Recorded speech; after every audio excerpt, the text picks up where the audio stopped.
गरीब दर्जी बहू की घास की साड़ी और घर। देखो शालिनी, मैंने साड़ी की फॉल लगा दी है और मैंने सूट की अच्छे से तुरपाई भी कर दी है। तुम दोनों का बहुत बहुत शुक्रिया। तुम दोनों की वजह से मेरा दर्जी का काम कितनी जल्दी हो जाता है, वरना अकेले ये सब कर पाना मेरे लिए बहुत मुश्किल था। बातें बाद में कर लेना, ये लो जल्दी से नींबू पानी पी लो। बाजार में तो नींबू के भाव चांदी के भाव जितने चल रहे हैं, तो तुमने ये नींबू पानी कैसे बनाया? वो पड़ोस वाली काकी है ना, उनकी नौकरानी आज नहीं आई थी, तो मैंने उनके घर के थोड़े बहुत काम कर दिए थे, इसलिए उन्होंने पैसों के बदले मुझे ये नींबू दे दिए। ये भगवान भी कैसे कैसे दिन दिखाता है। हम गरीबों को गर्मी के मौसम में नींबू पानी पीने के लिए भी हमें कितनी मेहनत करनी पड़ती है। अदिति की बात सुन बाकी बहुएं उदास हो जाती हैं। शालिनी इन सभी बहू में से सबसे बड़ी बहू थी जो दर्जी का काम करती थी। वहीं बाकी घर संभालने के साथ साथ शालिनी के दर्जी के काम में मदद भी किया करती थी। इन पांचों के पति सड़कों पर झाड़ू और मजदूरी करने का काम करते थे, जिससे ये मुश्किल से 2 वक्त की रोटी ही खा पाते थे। अरे वाह शीला, तुमने तो अपने घर का हुलिया ही बदल दिया। कितना सुंदर लग रहा है तुम्हारा घर।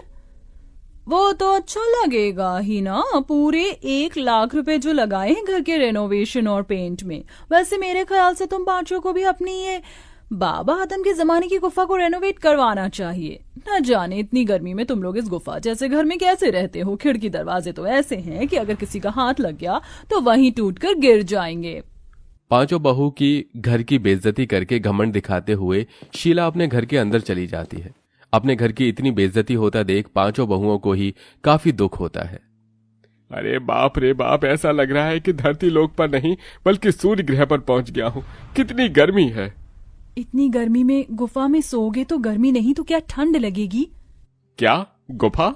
और नहीं तो क्या, ये गुफा क्या आप लोगों को घर दिखाई देती है? शादी को इतना समय हो गया है लेकिन हम एक ढंग के किराए के मकान में भी नहीं रह सके। कभी कभी तो लगता है इस गुफा जैसे घर को छोड़कर जंगलों में चले जाऊं और वहीं रहूं।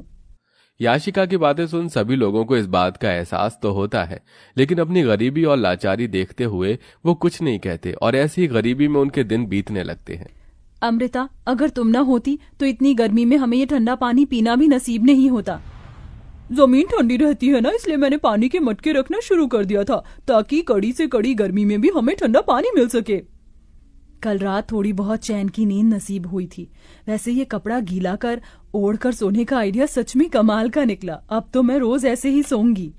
पांचों बहुएं हमेशा अपने ऐसे छोटे मोटे जुगाड़ से गर्मी से थोड़ा बहुत बैक लिया करती थी। शालिनी देखो ना, मेरी साड़ी फिर से फट गई, इसे सिल दो। कितनी बार एक ही साड़ी को बार बार सिलकर पहनेंगे? जब से शादी हुई है तब से लेकर आज तक एक भी साड़ी नहीं पहनी है। वही 2-3 साड़ियों को सिल कर ही पहन रहे हैं। अदिति इतना बोल ही रही होती है कि तभी उन्हें बाहर से साड़ी वाले की आवाज आती है, जिसे सुन पांचों बहुएं जैसे ही बाहर आती हैं। अरे भाई साहब, ये नीली वाली साड़ी दिखाइए। अरे बहन जी, आप लोग वहाँ क्यों खड़ी हैं? देखिए मेरे पास एक से बढ़कर एक साड़ियाँ हैं, बनारसी, सूती, लखनवी, जरी वाली। बताइए कौन सी साड़ी दिखाऊं? अरे भाई साहब जी, आप किन से साड़ी लेने के लिए पूछ रहे हैं जो एक ही फटी हुई साड़ी को सिल कर पहनती हैं? इनकी एक सूती की साड़ी लेने की तो औकात नहीं है। ये क्या ही महंगी साड़ियां लेंगे। अपनी पड़ोसन मोना और अलीशा को अपनी इतनी बेइज्जती करता देख पांचों बहू की आंखों में आंसू आ जाते हैं और वो सीधा घर के अंदर चली जाती हैं। पांचों बहुएं इस गर्मी और गरीबी से परेशान हो चुकी थीं। पांचों बहुएं आंगन में बैठ एक दिन झाड़ू बर्तन कपड़े कर रही होती हैं कि तभी अचानक जोरों से हवाएं चलनी शुरू हो जाती हैं। लगता है बहुत जोरों से तूफान आने वाला है। चलो जल्दी घर के अंदर चलते हैं। पांचों बहुएं जैसे ही घर के अंदर जाने लगती हैं कि तभी तेज आंधी की वजह से उनके घर की छत उड़ जाती है और साथ ही साथ उनके घर की दीवारें भी टूटकर बिखर जाती हैं। हे भगवान, ये तूफान गांव में नहीं बल्कि हमारी जिंदगी में आया। अब हम लोग कहाँ रहेंगे? अपने घर के टूट जाने की वजह से पांचों बहुएं बहुत रोती हैं। शाम होते ही इन सब के पति घर आते हैं और ये सब नजारा देख उन्हें भी काफी दुख होता है, जिसके बाद अब वो सभी सिर छुपाने के लिए जंगल की तरफ बढ़ते हैं और एक बड़े से पेड़ के नीचे बैठकर अपनी रात वहीं गुजार लेते हैं।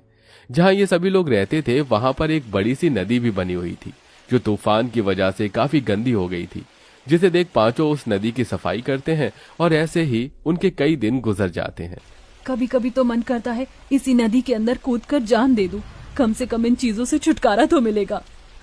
अमृता, ये तुम कैसी बातें कर रही हो? जिंदगी का तो नाम ही संघर्ष है, हम लोग ऐसे हार नहीं मान सकते। शालिनी की बात सुन नदी किनारे बैठी सभी बहुओं की आंखों में आंसू आते हैं। तभी उनके आंसू नदी के अंदर जा गिरते हैं। उनके आंसू जैसे ही नदी के अंदर जाते हैं तो नदी के अंदर एक सुनहरी रोशनी चमकती है और देखते ही देखते उनके सामने नदी की रानी बाहर आती है। कौन हो तुम? मेरा नाम नंदिनी है और मैं इस नदी की रानी हूँ। तुम पांचों ने मेरी नदी को साफ किया, यहाँ आसपास सफाई रखी और आज तुम लोग बैठकर ऐसे रो रहे हो। बताओ, तुम लोग क्यों रो रहे हो? उस रानी की बात सुन सारी बहुएं उसे सारी बात बताती हैं, जिसे सुन वो रानी पांचों बहू को अपने साथ नदी के अंदर ले जाती है। उस नदी के अंदर की जमीन, मछली, घर सब कुछ घास का बना हुआ था। ये सब देख पांचों बहुएं बहुत हैरान होती हैं। ये सब हकीकत है या कोई सपना? ये सपना नहीं, हकीकत है। ये घास जादुई घास है जिसकी मदद से तुम लोग कुछ भी बना सकते हो और वो चीज बिल्कुल असली चीज की तरह ही काम करेगी। तुम लोग चाहो तो यहाँ से ढेर सारी जादुई घास ले जा सकते हो। नदी की रानी, आपका बहुत बहुत। पांचों बहुएं उस जादुई नदी के अंदर से ढेर सारी जादुई घास लेकर आती हैं और सबसे पहले उन जादुई घास से अपना घर बनाने लगती हैं। क्या इस घास से हम लोगों का घर बन पाएगा? ये मामूली नहीं जादुई घास है। नदी की रानी ने कहा था कि इस घास से बनी हुई सभी चीज असली चीजों की तरह ही काम करती है। क्या पता ये घास का घर भी हमारा असली घर हो।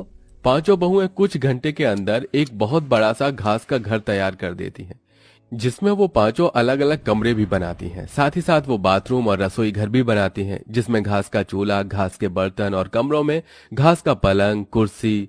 जादुई घास होने की वजह से सारी चीज असली चीजों की तरह बिल्कुल मजबूत हो चुकी थी। मुझे तो यकीन ही नहीं हो रहा कि हम लोग अपने घर के अंदर खड़े हैं, वो भी एक ऐसा घर जो असली घर से भी ज्यादा मजबूत और अच्छा हो। अब तो हम यहाँ आराम से रहेंगे। जादुई घास होने की वजह से हमारा ये घास का घर भी कितना ठंडा है। अब तो यहाँ हमें बिल्कुल भी गर्मी नहीं लगेगी।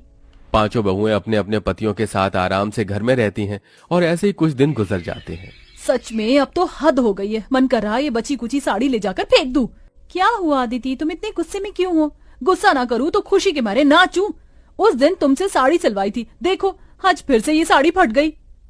अदिति की बात सुन शालिनी के मन में एक ख्याल आता है, जिसके बाद शालिनी दोबारा उस जादुई नदी के अंदर जाती है और वहां से ढेर सारी जादुई घास लेकर आती है और अपनी सिलाई मशीन पर बैठकर कुछ घंटे के अंदर ही घास की बनी हुई 5 साड़ियां तैयार कर देती है। साड़ियों के बॉर्डर पर वो तरह तरह के फूल भी लगाती है, जिसके बाद अब जैसे ही पांचों बहुएं उस घास की साड़ियों को पहनती हैं, इस घास की साड़ी को पहनकर तो ऐसा लग रहा है कि मानो जैसे मैंने रुई की साड़ी पहन रखी हो। अब इन घास की साड़ियों में हमें बिल्कुल भी गर्मी नहीं लगेगी और हम आराम से रहेंगे। पांचों बहुएं उस घास की साड़ियों को पहनकर काफी खुश होती हैं। जिस तूफान से इन पांचों का घर टूटा था, उस तूफान में गांव में और भी कई लोग थे जो बेघर हो गए थे। ये सब देख पांचों बहुएं उन लोगों के लिए जादुई घास से घर बनाती हैं। अरे आप लोग तो हमारे लिए देवी हो। जो चीज सरकार और अमीर लोग न कर सके वो आपने कर दिया। आपका एहसान हम कैसे चुकाएंगे। जादुई घास के घर बनाने के साथ साथ पांचों बहुएं गरीब औरतों के लिए घास की साड़ियां भी बनाती हैं, जिन्हें वो काफी सस्ते दामों में बेचती हैं। बरसों से सपना था कि सूती की साड़ी लूंगी, लेकिन हमेशा पैसों की कमी की वजह से ना ले सकी। लेकिन आज आपकी वजह से मैं रुई जैसी मुलायम साड़ी पहन सकूंगी। आपका बहुत बहुत शुक्रिया। जरूरतमंदों की मदद कर पांचों बहू काफी खुश थीं। वो घास की साड़ी बेचकर थोड़े बहुत पैसे भी कमा लिए थे, जिनको अब वो बुटीक में लगाती हैं और बुटीक खोलती हैं। घास की तरह तरह की ड्रेस बनाकर बेचती हैं और अब उन सब के पति अपना खुद का काम शुरू कर देते हैं, जिससे अब धीरे धीरे उनकी जिंदगी सही राह पर आने लगती है।